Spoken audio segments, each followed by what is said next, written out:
Ubuntu 20.04's zsys adds ZFS snapshots to package management. Updated, ZFS for the masses is on the way with Ubuntu's zsys management system. Jim Salter, the 3rd of October 2020, 9:05 p.m. Enlarged. This is a fossa. It appears to be focusing. Cryptoproctopheryx is a small, cat-like carnivore native to Madagascar. Matthias Apple 110 with 61 posters participating, including story author. Share on Facebook, share on Twitter. Further reading: a detailed look at Ubuntu's new experimental ZFS installer. Last October, an experimental ZFS installer showed up in Ionermin, the second interim Ubuntu release of 2019. Next month, Focal Fossa, Ubuntu's next LTS, long-term support, release, is due to drop, and it retains the ZFS installer while adding several new features to Ubuntu's system management with the fledgling zsys package. Foreignix reported this weekend that zsys is taking snapshots prior to package management operations now, so we decided to install the latest Ubuntu 20.04 daily build and see how the new feature works.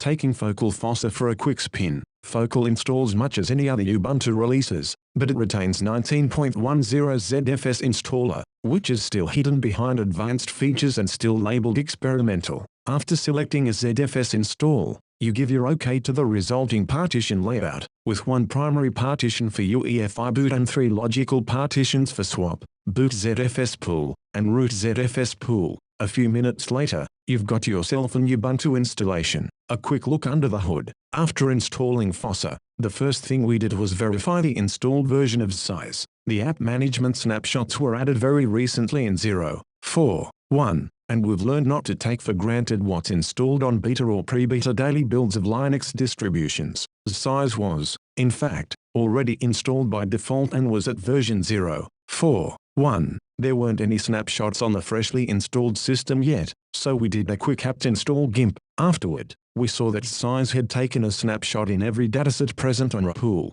Having a snapshot taken prior to installing new packages means that, if something should go haywire, we can easily revert a system to its state prior to the new package being installed. Carving the system up into so many different datasets means, in turn, that we can roll back only those parts of the system affected by the package manager. For example, we can roll back packages without affecting data in the user's home directory. After installing GIMP and seeing new snapshots available, we tried installing a second package, one apt install PV. Later, we again checked for snapshots. Although we still found the snapshots taken prior to installing GIMP, there were no new snapshots to roll back our PV installation. After several more experimental installations and removals with no new snapshots, we started grepping our way through the etc directory to find out why. In apt-conf-d we find a config file named 90s zsys system snapshot that adds a pre-install hook to dpkg. This pre-install hook calls zsys system snapshot prior to making any changes to the package system. We weren't sure why we hadn't gotten any new snapshots, so we tried running zsys system snapshot directly. Still no new snapshot. When we then took a look at zsys system snapshot itself, the reason for no new snapshots being taken was obvious. A minimum interval is built into the script so that it exits without doing anything if it has been less than 20 minutes since the last time it took snapshots. We're pretty dubious about this minimum interval feature. On the one hand, once you accumulate a few thousand snapshots, you can begin seeing file system performance issues. On the other hand, we foresee a lot of problematic package installations not getting covered with snapshots this way. Zsys is still early in development. We should note that Zsys is nowhere near complete yet. The tool promises all manner of added functionality, and it's already useful, but it's still missing so much of the polish that normal users will need to see. We can see that Zsys refers to these automatically generated snapshots as system state, and that zsys will take those snapshots, and zsys will give us a high-level overview of what sets of state have been saved, but there's no corresponding zsys load yet, and until there is, trying to use these saves to actually recover from disaster will remain a little more expert of an operation than it ought to be. Ubuntu's ZFS installer carves up the base system into a bewildering 21 separate datasets, so zsys really needs that high-level rollback assistant. It's easy enough to roll back any individual dataset using the ZFS command itself, e.g., ZFS rollback Rahul Userta Jim V1QCE1 at autosysmx budge, but we don't anticipate users having a good time navigating such commands. We fully expect Sysctl to add functionality for easier rollbacks eventually. It's just not here yet, at least, not without enabling the grub boot menu and rebooting. Update, reverting system state using the grub menu at boot. Although Sysctl doesn't expose a state loading capability while the system is running, those features are present at boot time, in the grub menu. On an Ubuntu desktop installation with default settings, however,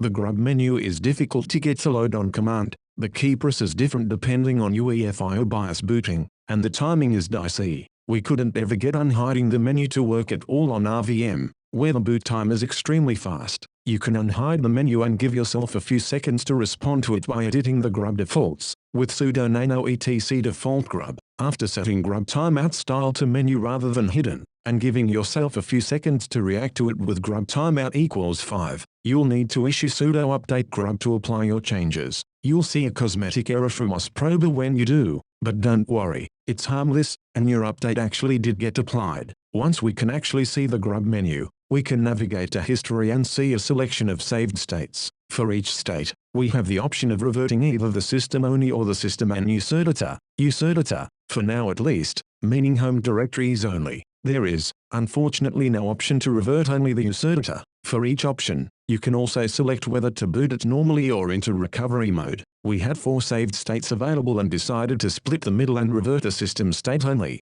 2 snapshots back. After the system finished booting, which took slightly longer than normal, we took another peek under the file system hood. The system mount points didn't look any different, but a closer look showed the boot environment still had some ZFS snapshots mounted, which it normally would not. This looks like a failure to clean up a little bit of the magic that went on during the grub process, since the snapshots are mounted read-only, in their normal .zfs directories, rather than mounted to someplace the production file system would stumble across them. More importantly, we can see that grub and size created an entirely new namespace within the ZFS hierarchy, Rahul root Ubuntu 6.0. We're still booting from the same namespace we started out with, Ubuntu W01CSD, but our 2 older sets of snapshots, or system states, got moved over into the newer namespace. The upshot is, it doesn't appear that reverting to the earlier system state was a destructive operation, as a simple ZFS rollback operation normally would be. We started out with 4 sets of snapshots, and we still had 4 sets of snapshots available after we reverted to an older one.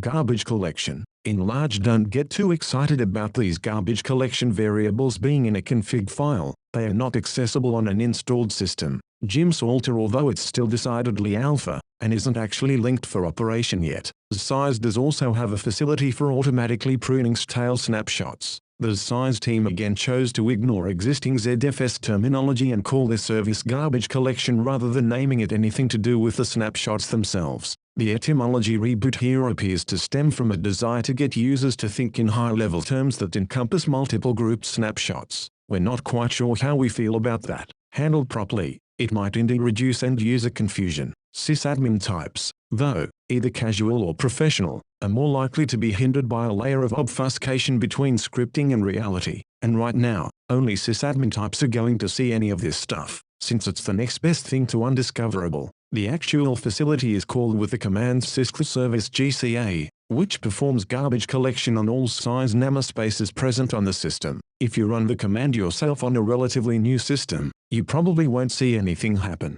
It won't destroy any snapshots unless there are a minimum of 20 present, after which it thins them out according to age. The garbage collection rule set is currently configurable before zsys compilation, but it's inaccessible after installation. Building the package hardcodes its values into the zsys binaries. As things stand right now, these parameters are inaccessible to end users and administrators. As Ubuntu developer DJ Roche explained on Twitter, Ubuntu 20.04 systems don't automatically run sysctl service GC yet. Roche strongly recommends that nobody run the command on any production systems for the time being, since it's a data-destroying feature that's still in alpha. Once it's had more time in testing and development, a system timer will be added to periodically call it.